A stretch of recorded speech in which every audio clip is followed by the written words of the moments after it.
Bonjour et bienvenue dans Parents d'ado, mode d'emploi, le podcast qui vous accompagne dans les défis parfois déroutants de l'adolescence. Je suis heureuse de vous retrouver pour ce 3e épisode de notre saison 2 dédié à la communication en crise. Aujourd'hui, on va parler d'un sujet qui inquiète énormément des parents, le silence des adolescents. Parce qu'il y a ce moment souvent déstabilisant où notre enfant qui parlait beaucoup commence à se fermer. On pose une question. Ta journée s'est bien passée? Réponse. Ouais. Qu'est-ce que vous avez fait au lycée? Rien. Ça va? Oui. Fin de la conversation. Et parfois, ce n'est même plus une réponse. C'est un haussement d'épaule. Une porte qui se ferme. Des écouteurs vissés sur les oreilles. Ou ce fameux « laisse-moi tranquille ».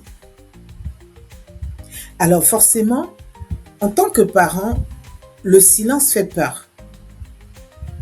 On se demande, est-ce qu'il va mal? Est-ce qu'il me cache quelque chose? Pourquoi il ne me parle plus? Est-ce qu'on est en train de se perdre? Et si ce silence n'était pas forcément un rejet? Et s'il racontait lui aussi quelque chose? C'est ce qu'on va essayer de comprendre aujourd'hui. Pourquoi les ados parlent moins? L'adolescence est une période de transformation énorme. Le corps change. Les émotions deviennent plus intenses. Le regard des autres prend énormément de place. Et surtout, l'adolescent commence à construire son identité. Pour faire ça, il a besoin d'un espace à lui. À cet espace passe souvent par le silence. Ce n'est pas forcément contre les parents. C'est parfois simplement une manière de garder un jardin secret. Le problème, c'est que nous, parents, on interprète souvent ce silence comme de la distance, de l'ingratitude ou du rejet. Alors qu'en réalité, beaucoup d'ados ne savent même pas eux-mêmes expliquer ce qu'ils ressentent. Parfois, ils vivent des émotions très fortes, mais n'ont pas encore les mots pour les exprimer. Imaginez un ado qui rentre du lycée après une journée difficile. Une mauvaise note, une dispute avec un ami, un sentiment d'exclusion, une remarque sur son physique. Quand le parent demande « Qu'est-ce qu'il y a ?» l'ado répond « Rien ». Pas forcément parce qu'il veut mentir, mais parce qu'il ne sait pas par où commencer.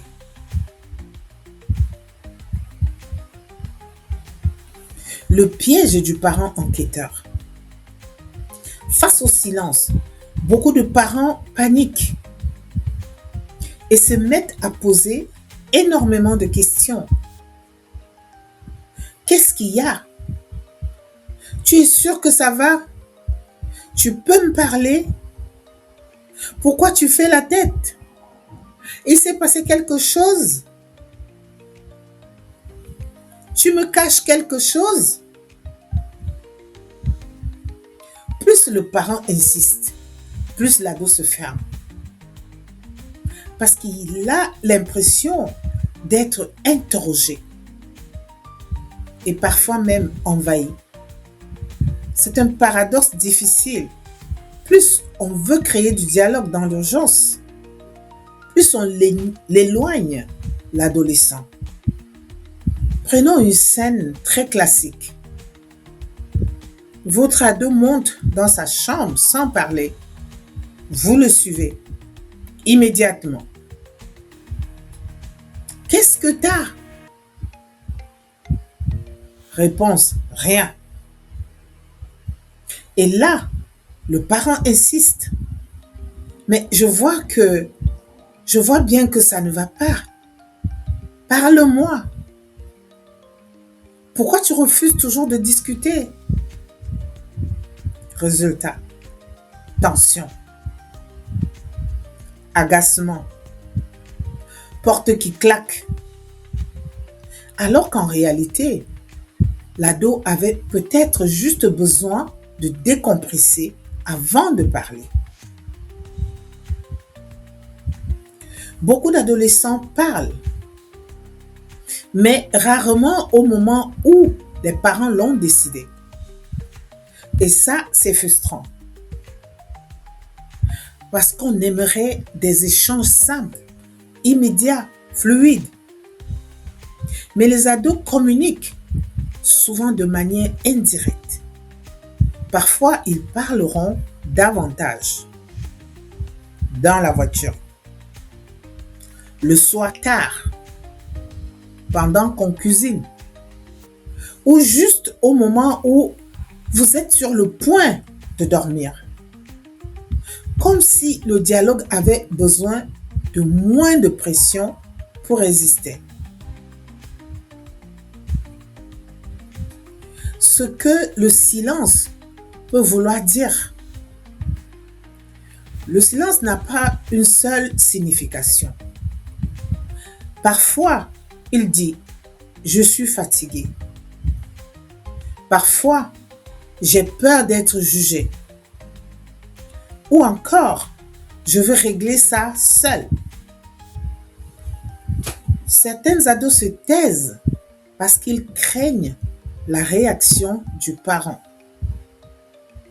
Ils pensent, si je dis que j'ai eu une mauvaise note, ça va finir en reproche. Si je parle de ce que je ressens, on va minimiser.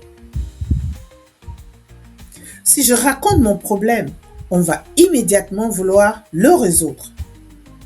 Alors, ils gardent tout à l'intérieur.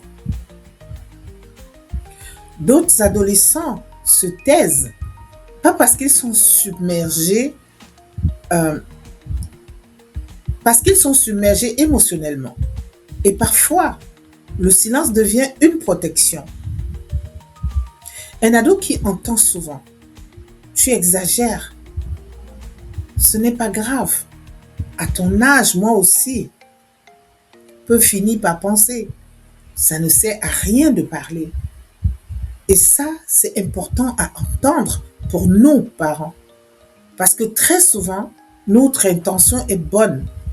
On veut rassurer, aider, trouver des solutions.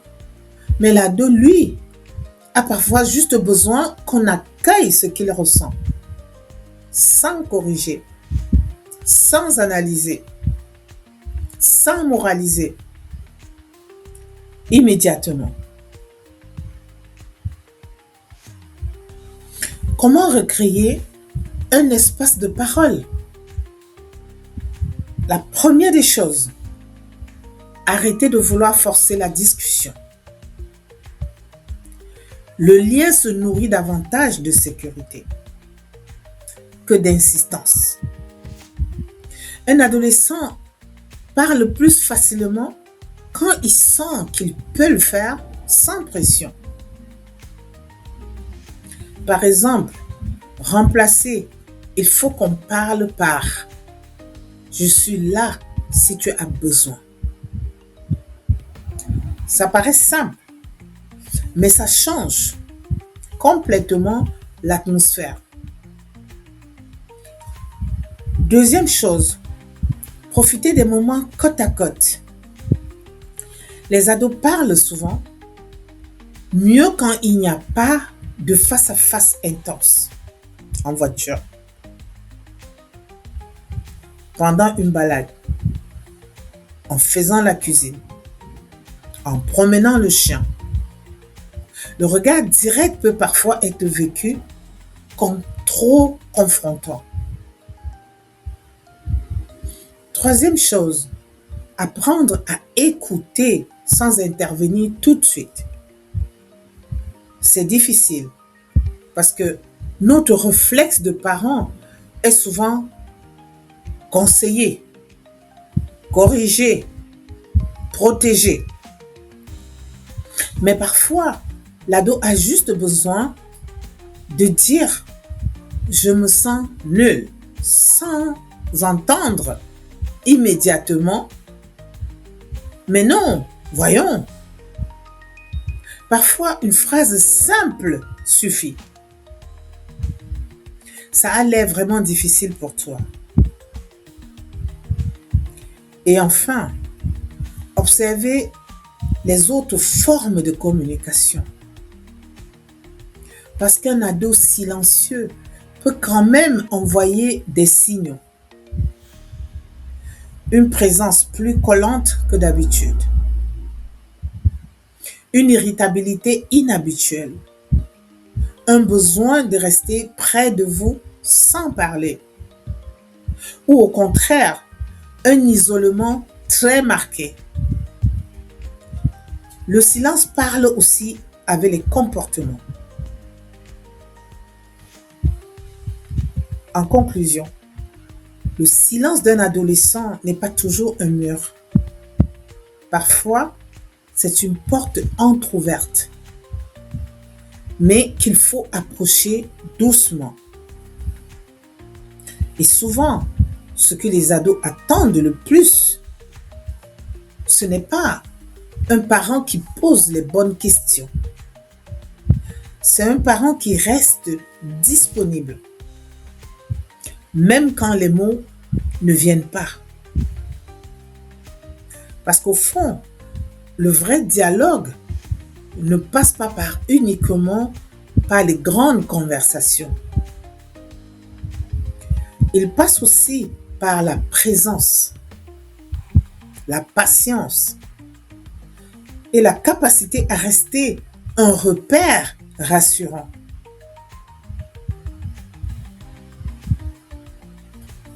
Merci d'avoir écouté cet épisode de Parents d'ado, mode d'emploi. Si cet épisode vous a aidé, pensez à le partager autour de vous ou à l'envoyer à un parent qui se sent parfois démuni face au silence de son ado.